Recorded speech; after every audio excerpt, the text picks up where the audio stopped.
On this episode, I talk with guitarist extraordinaire Chuck Wepfer as we talk about the many bands that he has played in, including one of my favorites, Blacktop Mojo, his favorite music venues, bands he's toured with, his solo music, and the music he plays with his fiance, the Smashing Pumpkins' search for a guitarist, which he is submitted for, and his distaste for Malorts, which I took a shot of. All here on a brand new episode of Better Listen Up with me, the one and only evanjthomas.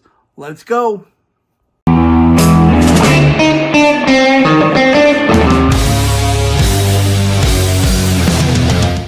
What's up, everybody? I'd like to welcome former guitarist of Broken Hope, The Bloodline, Dirge Within, Blacktop Mojo. This guy has a solo career currently going on, and he doesn't really care for Malort.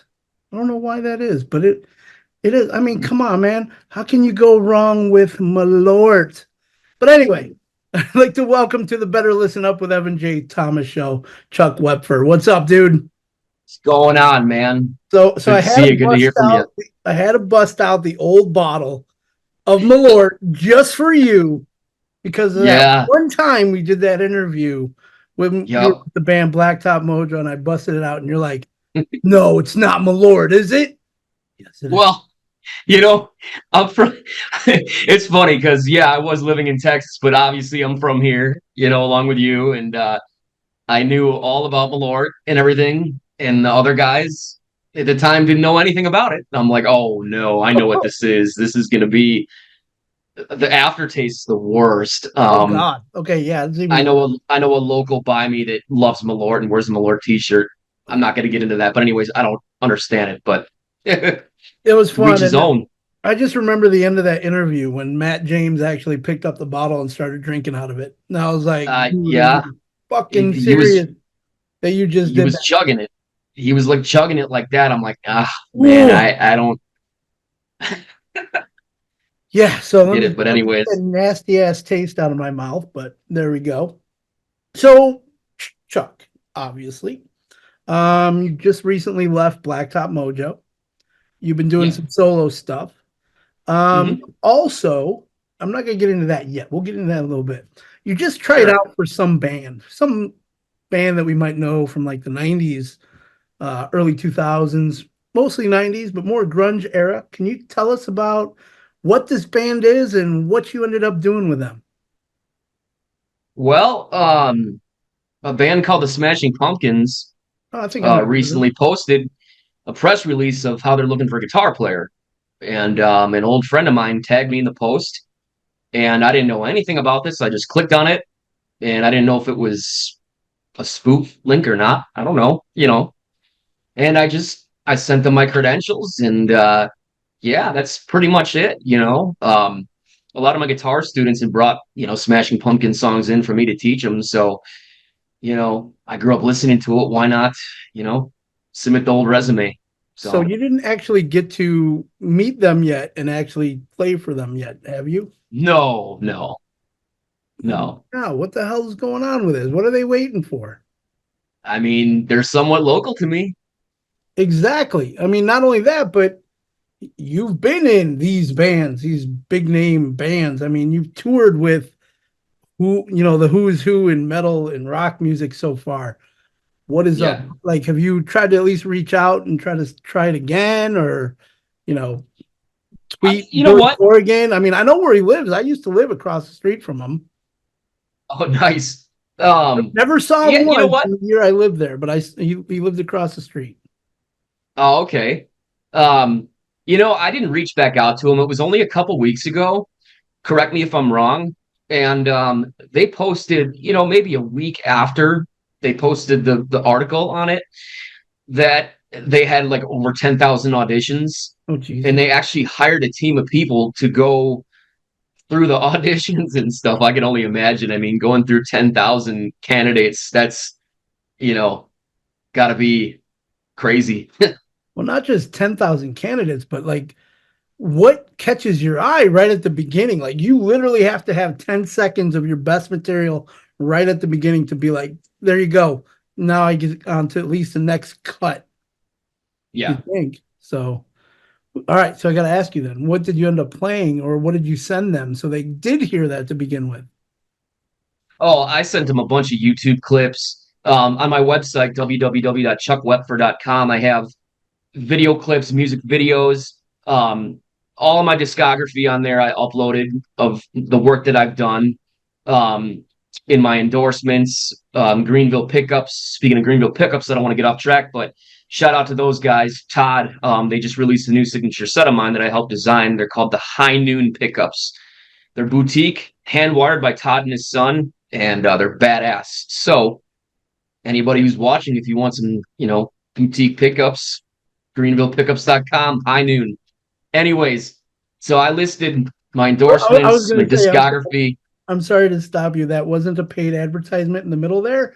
That was just Chuck. So there you go. It's just me, being me, the business guy in me. Anyways, There you go. so yeah, there's a bunch of stuff on www.chuckwepfer.com. So, really all they have to do is just whoever's reviewing is just kind of, click the links and they can see my playing, stage presence, appearance, all that stuff that's important that, they're probably looking at. So,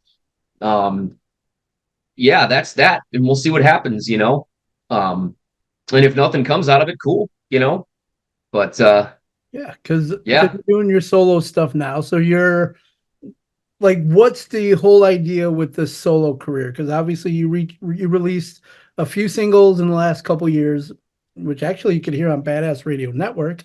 Another cheap plug there, but I'm going to put that out there. But you've been doing some solo work and also with your fiance, right? If I can recall. Yeah. So the last 6 years, 7 years, I've just been putting out songs here and there.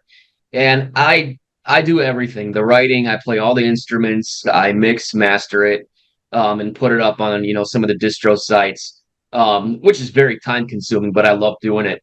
Um, I haven't thought to turn it into a full band just yet. Um, I moved to Texas 6 years ago, then I moved back recently. So I'm kind of getting in the swing of things, being around here, meeting other musicians and stuff like that. I don't have a band behind it. In the future, I'd like to do it. But right now, my focus is on an acoustic duo that me and my fiance are dropping pretty soon. We got a couple shows coming up in Wisconsin. We're going to be doing originals. We're going to be doing some, classic hits. And then we're actually going to turn that duo into a full band. That's our plan eventually. And the band's going to have a little bit of Saliva, a little bit of Blacktop in it, just because I was in it for 6 years. So obviously it's rubbed off on me. So it's going to be kind of in that vein with maybe a little bit of metal and stuff like that. But yeah, that's the plan, just grinding and a lot of stuff behind the scenes. So That's awesome. So since you're going to be doing some covers here and there, are you planning on starting a cover or tribute band? I'm kidding. no. No, I'm just kidding. You definitely. Nah. We have Nah. Chuck and I have some very interesting conversations offline on social media with each other that we're not going to get into because we don't want to upset anyone. So we're not going to get to that. Yeah, and there's plenty of that around here. And I just never yeah, I mean, I like doing covers, man, but I also like to write. I'm an artist and I like to express myself, Exactly. But I do dig busting out an Alice in Chains cover, every once in a while, or Kenny Wayne Shepherd or something like that. So yeah. So that's what's going on. How old were you when you first jumped into a band? Like, how long has it been since you first started? Well, I was always playing in bands in high school, nothing serious. And I didn't really take guitar serious or really make any progress until I was, 17 or 18. I started taking lessons with a local teacher. Shout out to Joe Wanasek, who is now, a well-known music producer. Um, he owns a software company. He owns a recording academy. Um, and he's still a great friend of mine till this day. But yeah, he taught me what I wanted, to know. about, speed metal and, metal playing and in rock too. Cause him and I were in a rock band together. We were in a band when I was 21. I was a bass player. Well, I wasn't really a bass player, but I played bass because it was his band and he was my teacher. There And you he's like, go. "Hey, can you play bass? Can you just kind of fit, like, not fill in, but just play?" I'm like, "Yeah, no problem." And we did some cool stuff. We did a little run, an arena run with Buck Cherry. That was pretty cool. Being 21 and getting to play arenas. Um, and then, the band folded after that. And then there was another band after that called Divided that I did for a bit. And we did some national stuff, no crazy touring or anything, just a bunch of regional stuff. And then Dirge happened. Um, Sean Glass called me, said, "Oh, I need a guitar player. I want to come out, try out." And ended up doing that and jamming with him for a long time. And then, along with that came Broken Hope shortly after, Yep. 2012. And then, Singer left, Dirge, and we were still doing Broken Hope. And then we formed the Bloodline with Travis Neal, who was in Divine Heresy with Dino Cazares from Fear Factory. And we got him, did the Bloodline for a bit. Things ended up folding, getting dropped by the label. It just didn't work out, and yeah, and then pretty much, started doing solo stuff. And then the Blacktop thing happened, and here I am. Speaking of Blacktop, right over my shoulder, I think I got a little Chuck in one of these pictures right there. Yeah, yeah. In I that haven't seen post. that in a while. Shout out to Jeremy O'Ryan. Dude, that was an epic freaking poster, that's for sure. But yeah, Yeah, nice little he's two he's a figures of you guys. he's a So great artist. all Shout out right. to Jeremy. So you played in some like really metal bands, and then you kind of got this gig with Blacktop Mojo after uh, Kenneth left. So Yeah. how did that kind of change for you, at least with the type of music you were playing? Because Blacktop Mojo, if people that haven't heard, that's one of my favorite bands, but they're more of like a southern grunge rock. So that's what I Yeah. call it. How did that, or to you, is it just about the riff and how it goes? Like what's how's the difference in play? Well, when I first joined Blacktop, I'll get into how that all happened in a second. But when I first joined, the Burn the Ships record, there's some heavy stuff on there. Yeah, there is. You know, like when I was learning the songs, to catch the first tour, I was like, because I was familiar with, Where the Wind Blows, Burn the Ships, and Dream On. But like, I was like, man, this is actually, it's not too far off from what I was doing in the Bloodline. Okay. Speed wise, it wasn't crazy fast, but it was like groovy. And I was like, man, this is, I mean, some heavy riffs in there, along with some light stuff. I mean, a good variety and everything. Hmm. But as far as that situation goes, how that all came about was um, there's this guy, he's a buddy of mine, he's a manager, his name's Dimitri. And Dimitri managed that band that I was in, Silver Gun, where we played arenas and stuff when I was 21. Nice. He managed that band for a bit. Then him and I was, we stayed in contact. And he was going to manage Divided when I was in Divided. Um, Obviously, things folded with that. And then we still kind of kept in touch here and there. And then Dimitri ended up managing the Bloodline for a bit. Okay. And then, things didn't work out. Um, so yeah, I was sitting at my house one day and, because I had sent Dimitri my solo stuff just to, for shits and giggles. Um, and he messaged me back and we started talking. He called me up then and said, "Hey, I got this band I'm managing. They're called Blacktop Mojo." And I had heard of them because, I heard Where the Wind Blows on Will Rock, 95 Will Rock. Hmm. Um, and I thought about it for like an hour, 2 hours. I told him, I'm like, "Oh, I'll think about it." Called him back. I'm like, "Yeah, let's do this." Got in touch with Nathan, and then, that was it. Did an audition, just learned the set, came out prepared, and got busy, So So you were talking, and you were 21. You were on tour or did some shows with Buck Cherry.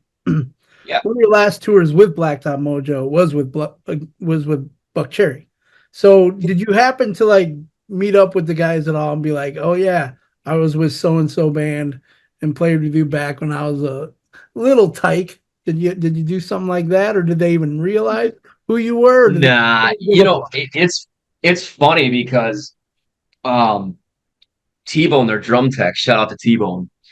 Um, we were having a couple cocktails in the bus one night, and no I was like, way, "Yeah, no. man, I was this young kid, playing in this band, yada yada yada." And I forgot if he said he remembered, but I'm like, "Yeah, I was there. I remember you, yada yada yada."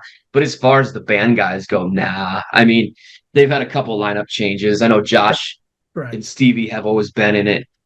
Um, well, Stevie, I think Stevie came in early 2000s, but he's been there for a long time. But I never asked him or anything. I mean, those guys, they tour so much. I mean, they're one of the hardest working bands out there. They play so many shows a year. They're always touring. Always So, touring. Funny little story with them. I didn't photograph them, but they opened up for Kid Rock back at the Allstate Arena in 2000. And I was photographing the Kid Rock show. And Josh was actually eating by himself in the lunchroom. And I come walking in there and I look over, I'm like, holy shit, that's the lead singer of Buck Cherry. But he was like doing his own um uh roadie stuff too. Like he was setting up his own stuff, and I'm like, wait, this is the lead singer, and he's doing his own stuff. So obviously that was before now, but yeah, fun yeah. little story, kind of reminiscent seeing them. 'Cause, yeah, I've seen them a good dozen times, half dozen times or so, which shocked. Now I kind of remember those stories, so kind of go away Yeah. after a while. That's for sure. Yeah. No, they were a fun band to tour with. They're very professional. Their whole crew is really cool. And they would always end up on the Blacktop bus. Their crew would, and Uh-huh. it'd be a Most good, people did. be a good, it'd be a good time. But no, they're cool dudes. Great band. Did you have Um, any tours that you kind of really enjoyed? Any bands that kind of pop out to you that you loved playing with or opening up for? I would say non-point. Dude, that had it. I wanted to go to that Nashville show so bad. Yeah, that was a good one. That was a Oh, really good one. And a lot of people came out to that. Nathan Hunt from Shamans was there. Um, the Scots from Saving Abel, Scott Wilson, okay. Scott Bartlett, they came out. And it was a fun night. But yeah, as far as bands that are cool to tour with, fun to tour with, Nonpoint was, and Rob the drummer, Rob Rivera, he's a good buddy of mine. He's a big metalhead, old school metalhead. So it was always cool to shoot the shit with him, you know, about old school metal and stuff. And all those guys are super cool. Jason's a killer guitar player. You know, Elias is a great front man. So, Yeah, dude. I mean, great show. Jason, I've had on my radio station. I've been trying to get Rob on my show, but he's just too busy for a little guy like me. He won't do that, but that's okay. All good. So I got to see you playing with Blacktop Mojo you played at Flint, Michigan twice. I saw you there. That to me has to be my favorite venue. Do you have a favorite venue that you ended up Machine playing? Shop all the way. Dude, that's it. See, exactly. Represent. So Shout out to well, Kevin. dude, that place is the most phenomenal place in the most CDS area I've probably ever been. So you gotta Well, just at least, because I saw you guys open up for Otherwise, and then obviously Buck Cherry too. So those were the two shows that I went to Flint for. What about that place to you just kind of blows your mind? it's got a vibe. It does. I mean, they're all professional there. You know, I mean, everybody's nice who works there. They have the best merchandise store. Yes, they do. Um, the sound's always really good in there. Lights, Um, camera, action, all that stuff. yeah, there's no. I kind of view it as like, because like the whiskey go go is like a staple in LA and Hollywood. Yeah. I feel like Flint's like that to the Midwest, or the machine shop in Flint is, you know. totally different venues. I mean, I'll take the Machine Shop any day. Like But I like was it's gonna just say, I've been in both, and Machine Shop blows away whiskey. yeah, I mean I like them both, but I'll definitely go to Machine Shop because it's Midwest and I'm Midwest and they're, cool people. So Just make sure you um stay at the venue and don't really go too far out around that area, like I said. yeah. Yeah. If you Like stay I said, if you walk next door to Big John Subs, I mean that's all right. But if there's a strip club here, then there's a strip club there, and then there's a torn down building over here, and then there's a boarded up building over there. So yeah, it's Flint, man. Don't drink the water either. Don't do that. just drink the alcohol. But that place, I'm like kidding. it had a vibe, and not only that, but that place sells out like every show. So, Yeah. and that's the weird thing. No matter who is playing, it's like always sold out. People come from all over.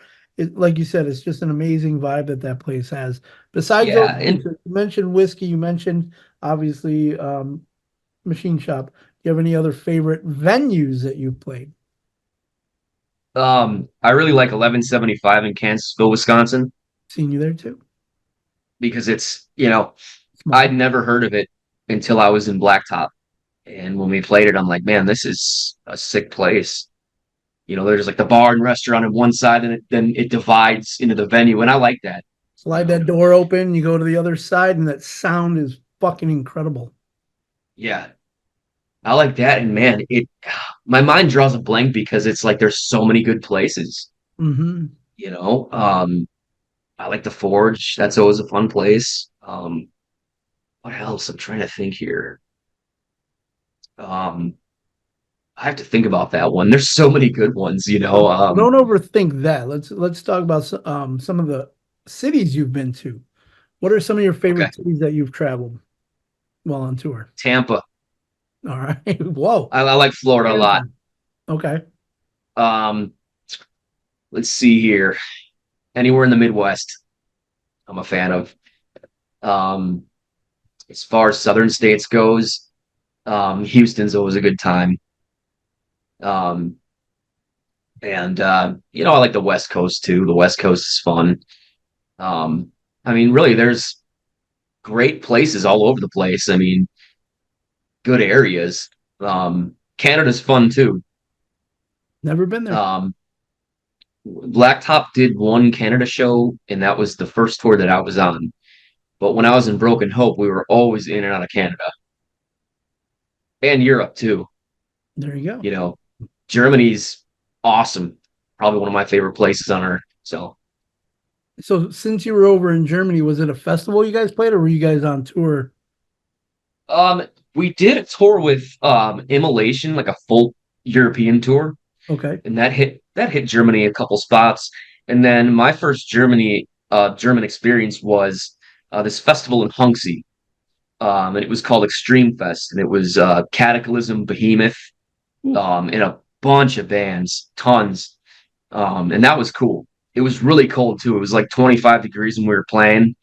And I'd be going up to do a lead. I'd be like, shit, I can't even like feel your fingers can't fingers. even function.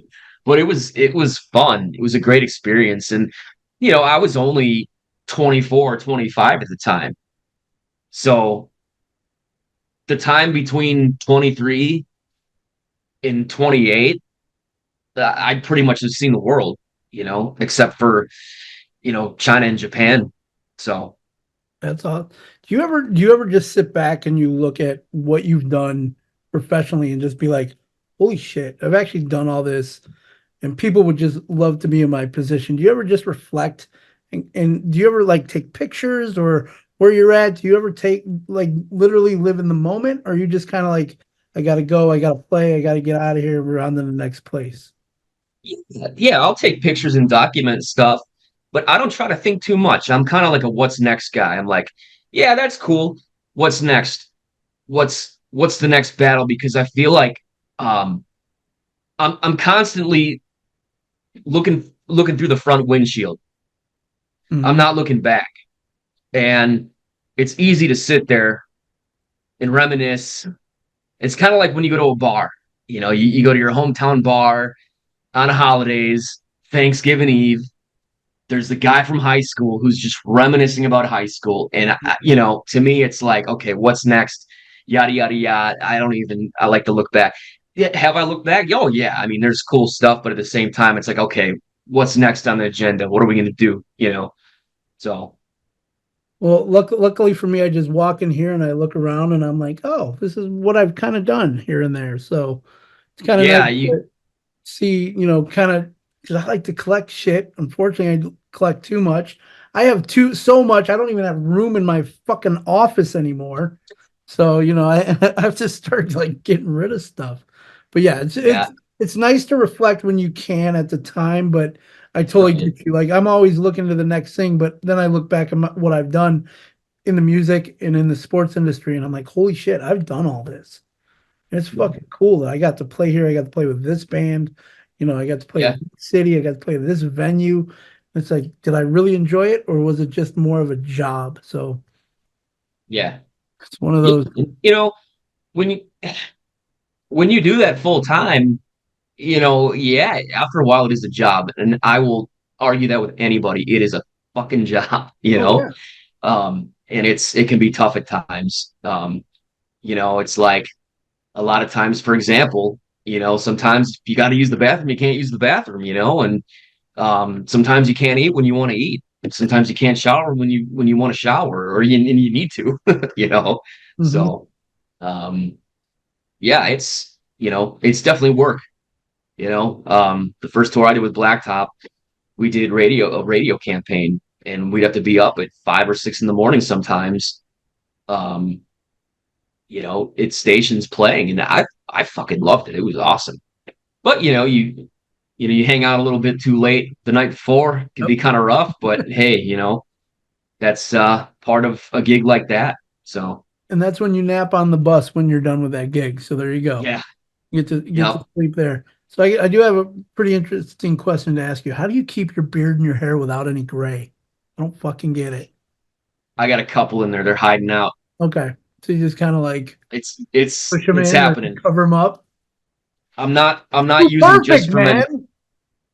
I'm not using just for men quite yet. So, but there is a couple ones sneaking out here. So I'm not gonna lie about that. I thought about it at one point to do just for men, but then I'm like, you know what? Fuck it. I look distinguished now. I think. I don't know. Maybe I don't. More distinguished with the glasses now too. So I joke about that with my fiance. I'm like, I just need to get just for men. And she does hair. She's a professional oh, so barber, she and can she's hook like, you up, no, no, man. don't use that shit. There you go. So you said you started playing guitar in bands in your teens. What Yeah. actually got you playing guitar? Like, who was there? Somebody that sparked you, or was there music that you heard, or was there a band, or what just kind of got you into it? Pantera and Metallica. There used to be I don't know in who those are. magazines. Oh yeah. Yeah, I don't know who any Anyways, of just those are. those. Um, there used to be like in magazines, like skateboard magazines. There used to be like CD collecting clubs, Yep, but I would always see like the album covers. I never signed Columbia up for that House. shit. There you go, Columbia House. I was trying to remember which one. Yes, that's fuck, man, blast from the past. Oh my god. Anyways, so I saw the Pantera official 101 proof live, and then I saw Great Southern Trendkill with the snake and shit. And then I saw like Metallica's Kill 'Em All cover. I'm like, I just need to go buy these because they're probably really good. And that's kind of how I got into guitar, you know. And I had guitar teachers growing up that were teaching me, popular songs and Smoke on the which water. which was good because it's the fundamentals and everything. But really, what did it for me was, Pantera, Metallica, AC/DC, and a lot of the blues too. Stevie Ray Vaughan, um, and then later on Ingve and Paul Gilbert, all those guys. So um, I like a lot of different kinds of shit. So That's awesome. And we were talking a few moments ago about the business of music. So yeah, obviously the last 10 years or so, social media just kind of blown up. It's even more crazy now with all the different apps. That itself is almost a job too as a musician. Would you have to agree, or absolutely. what do you, how do you, tackle everything in a day? Well, okay, so a new thing is, especially in the touring game, there's a lot of bands are bringing out a social media person, a Mhm. content person. Um, the one of the last tours that yeah, you know what's up, I'm available. yeah. But a lot of people like yourself, they'll go out and that's all they'll do is content. Hmm. They'll film the show, they'll film the shenanigans, whatever, interviews, um, and that's all they'll do. And that's definitely a full-time job for sure.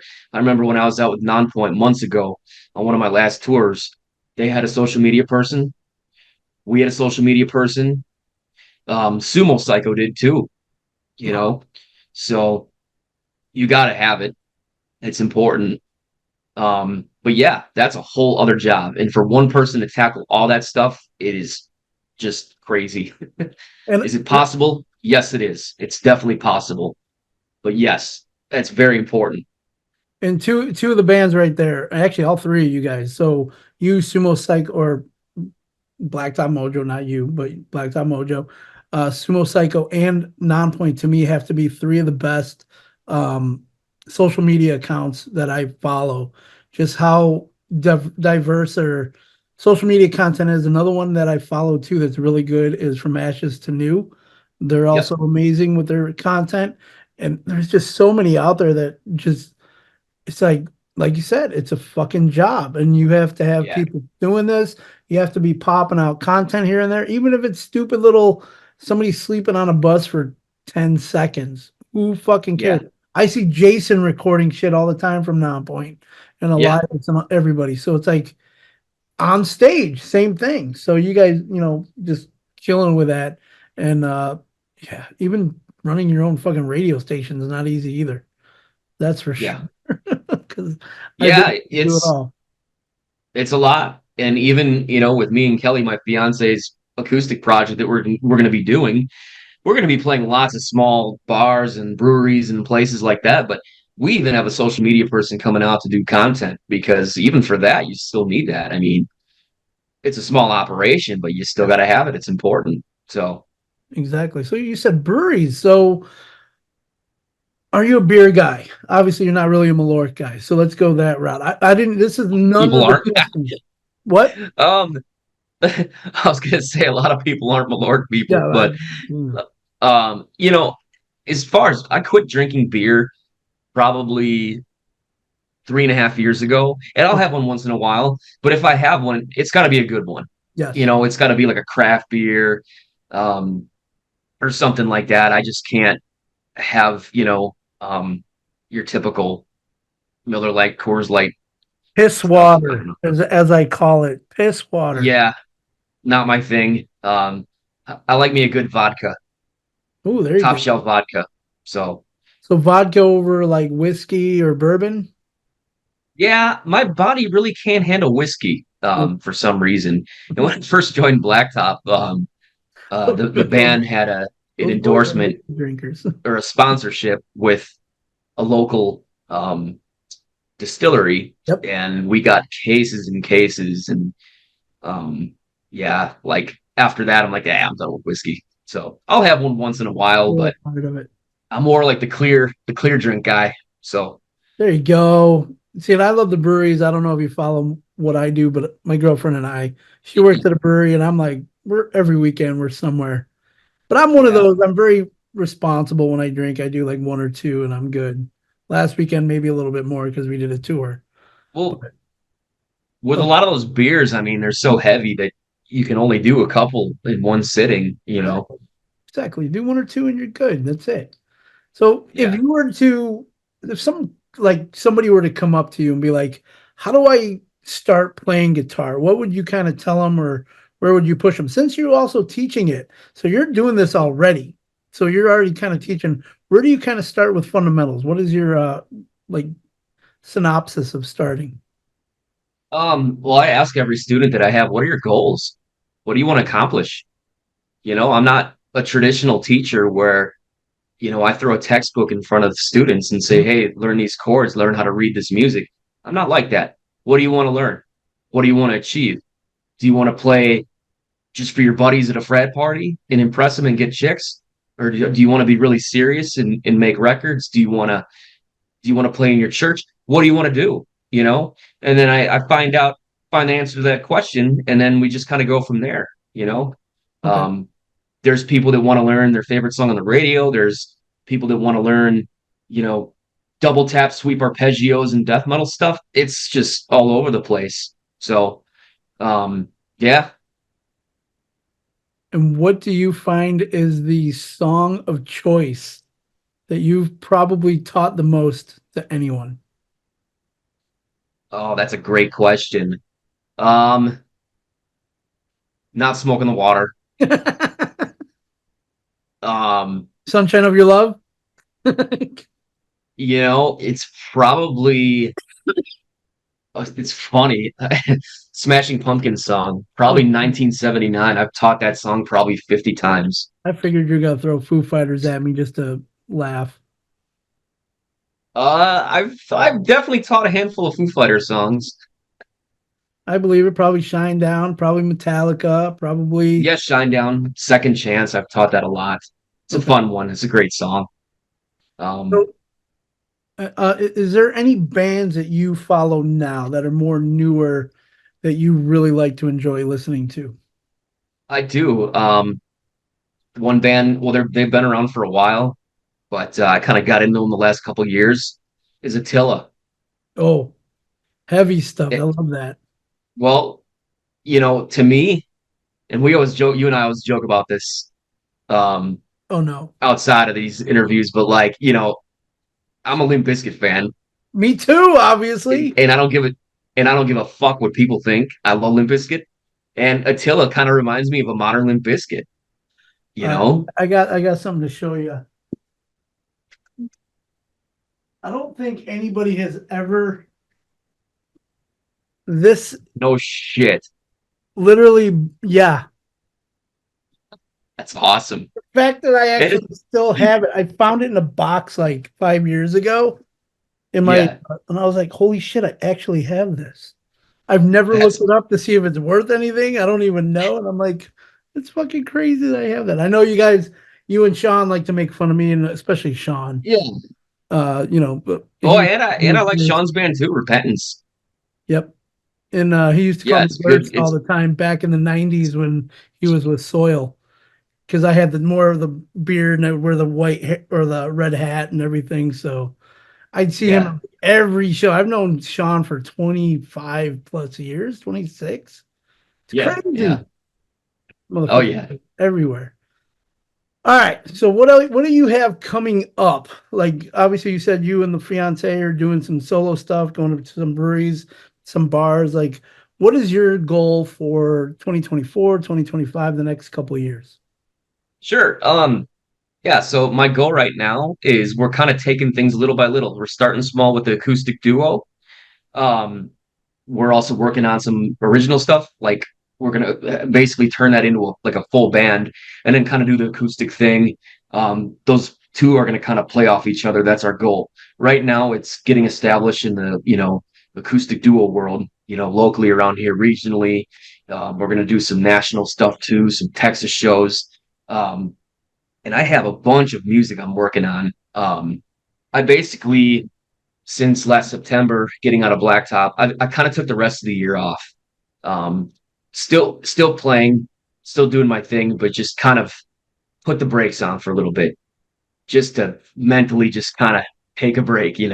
I get it. Um, but now, definitely getting itched again to get back out there. And there's a handful of solo stuff that I'm working on. I had over 100 ideas I pitched to Blacktop. So, and this was over a span of 2 years of writing and stuff. So those are going to see the light of day coming out. Um, so yeah, and if another good gig comes around, we'll see what happens with that. So I'm not opposed to anything. I wouldn't be either. I mean, if you can even get a attempt to play, try out in front of Smashing Pumpkins, that's a cush gig right there if you can get it. I mean, you're only going to tour once every 3 years, but still, Yeah, you'll be doing too much though. yeah. Um, but no, I do multiple things. I have the teaching thing. I've been working on a clothing line. I'm still, trying to establish a team with that. Um, and working on the whole music thing. So I'm always busy Cool. doing something. Clothing So line. All right. What's this with the clothing line? What's this all about? well, it started off as a joke because um it's when I lived in Texas, when me and my fiance lived in Texas, for a short while, um, our roommates were Casey Whiteside, who was Blacktop's bus driver, I was gonna and say I know the name. Okay. he's no longer with him. We called him Biscuit, Oh, that but okay. There you go. him and his girlfriend, we all lived in a house together, us four. And one night I was just joking, and I was like, "Man, I'm just gonna call this Angry Bear," and I just made it like a little graphic, like a joking That's graphic. And he right. saw that, and Okay. he's like, "You got to do that." So it's just always been kind of like just a fun kind of I thing. wondered where that Um, came from when you started it. yeah, Okay. it was just fun, and then I put the site up, the link on my website up, and the first month I actually made a substantial amount of money with it, which was cool. But then I kind of put the brakes on that to focus on other stuff. And now, like I said, I'm kind of getting back into the swing of things, and want to do more stuff with that. And so yeah, That's awesome. If you ever want to talk about getting a shop going again, I'm doing decently with mine. So, and I'm doing all my absolutely. graphics and everything, and it's pretty fucking cool. And I actually just did one for somebody today. She paid me and loved it. Took me about 15 minutes to do it. And I was like, all right, that's easy. Well, I'm gonna take you up on that. Hit me up, let me know, because obviously you know where to find me. We talk, like I said, once in a while here. Do you have any Yeah. shows, tickets that you have bought for any concerts coming up, or do you just show up whenever the fuck you want to and be like, hey, I want 2 tickets, I'm getting in? Um, not really. I haven't really been, I guess I don't really make it out to Milwaukee a lot. Okay, Um, but as far as like concerts coming up goes, death metal band Dying Fetus, they're coming to the rave. I want to go see that. okay, Haven't seen those guys in a long time. When I was in Broken Hope, I think we did a couple shows with them. We might have, but those guys were around back then. But it'd be cool to go and watch them. Great live band. Um, and as far as other stuff coming up, I haven't really been paying much attention. Um, so, gotcha. Well, building this, are you still close to 1175? Are you still living out that way? yeah, I'm about 45 minutes from there. Okay. 45 minutes. I'm in Waukesha. Yep, I remember you saying that, so that's why I wasn't Waukesha, sure. borderline, Pewaukee. Um, and yeah, it's nice being back here. Actually, this is the longest I've been back here in a long time. Because when I first moved back here, I was on tour. Yeah. And you're So always flying back and then coming back and then flying back yeah, and and then coming back. and that's yeah, and that was there's a lot of flying, but A lot of back and forth, especially when you guys were in studio too. So that doesn't help as well with the yeah, travel. Oh man, you got a lot going on. I absolutely love it. I love seeing what everything that you're doing. Obviously the solo stuff. You know you got a platform to play your music if you whenever you release singles. So hit me up and I'll you'll be the definitely. first one to get it. I usually am. So at least that's what you tell me. I mean, you could be lying. I don't give a shit. I'll play it anyway. So we're good with that. But dude, I gotta get out up to Waukesha to hang out with you and You do. yeah, I'm We'll saying I know we'll have we've to been go to a talking about it for a long time. My schedule fucking sucks. So without everything I'm doing, and I work 6 days a week, and the one day I have yeah. off, I'm usually out with my girlfriend, like I said, at a brewery. So usually Well, what we do. I'm gonna plug a couple shows right now. Do it. We have a show coming up February 3rd at the Drafty Cellar in Watertown, Wisconsin. Um, place has great beers, everything. We'll be doing that. We'll be doing a 2-3 hour set there. And then the weekend after, February 10th, we'll be at Mainstream Bar and Grill in Waukesha, right downtown Waukesha. and we'll be doing the same thing. Awesome. So, yeah, just So keeping busy. Where can we find your tour or wherever you guys are playing? What's your website again? It's on Facebook. It's Chuck and Kelly Acoustic Duo, and we have events on there. Um, and yeah, like I said, we're still building everything. Chuck and Kelly Acoustic Duo. Ha! Ha! I am following it. Ah! Yeah. I already was. Thank God. Okay. I would have looked like a freaking douche if I didn't have that on there. Oh, it's all good. I It's know, all but I good. still got to follow my There's friends and whatnot. there's there's so much going on social media. Like I'll That's miss things sometimes, and I'll be like, shit. But you know, it is what it is. crazy. So we can find you there. You got any new music coming up? Obviously, you said you have a lot in the ready to go. So Yeah, anything you could, kind of tease? yeah. There's one song that's near completion. Um, I actually wrote the main riff for a Blacktop song and turned it into kind of my own. So that's going to be coming out soon. All the music's done. Just got to record the vocals. Um, and that'll be out. So, And who are your endorsed by besides the one you said? I know you have a few more out there, I think. um, obviously Dean Guitars, Greenville Pickups. Greenville Pickups. Okay. I knew Dean So, Guitars obviously because of the picture I did for you a couple years ago. yeah, yeah, for the catalog.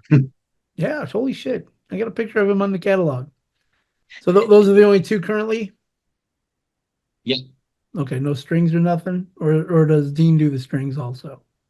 Nah, they don't do the strings. Blacktop had an endorsement with Diodario, um, and we kind of used that. But I buy my own strings. I mean, I don't honestly like not touring right now. I don't really go through a whole lot. So Okay. Makes sense. just when I record, like before I track guitars, of course I gotta put a new set on there. And But buy a bunch of them so you have them as a backup. So that would help. yep. Make sure you have those backups with you because don't be like me and forget your camera at a sporting event like I did yesterday. So fucking stupid me. Photographer Well, goes to a sporting event to photograph a game and I forget my camera. Literally had that happen and it'll never happen again. And the stupid thing's right next to me. And this is what happened. So there you go. well, shit happens, man. Shit It does, happens. but it was a nightmare that I always had coming and now it happened and it wasn't fun. But I mean, I've been in some situations where I didn't forget my guitar, but like situations, like travel situations, like flying to Europe with one guitar for a month-long tour. oh my To God. me, that made me very nervous. Shiprocked made me nervous doing Shiprocked a couple times because I wasn't nervous about playing and being in front of people. I was nervous about my guitar because I didn't have a backup. Oh, Um, and when you're playing outside and then you're going outside with it, then bringing it inside. I mean, the electronics get corroded and everything, and you just never know what's going to happen. But made it out alive. So, that's good. And that Shiprock scene looked fucking amazing. So, well, yeah. And when I was on it, the last time I was on it, 2022, Lamb of God during their set, it started downpouring, and they still oh, played. wow. Didn't miss a beat. Woo. Played like it was nothing. They lucked out then, man. That's for sure. Yeah. So, again, Chuck, man, I appreciate you joining me today. It's been amazing. It's Hey, always thanks fun for catching having up me with on, you. man. You and I could always talk on social media outside and make fun of the stuff that we see and tag each other in. So it always works out. But again, Chuck Wepfer, obviously, just say your website again, your social medias. We'll go from there. www.chuckwepfer.com is the site. So, And you can check out every episode of the Better Listen Up with Evan J. Thomas show on YouTube. We have our Facebook page, and then you can follow me everywhere, Evan J. Thomas, and the radio station, Badass Radio Network. We're on the Live 365 app for free. We're on Roku. We're on the Amazon Alexa. Just make sure you find that Live 365 app. Ask to play Badass Radio Network, and you'll get to my station. There we go. Till next time, rock on.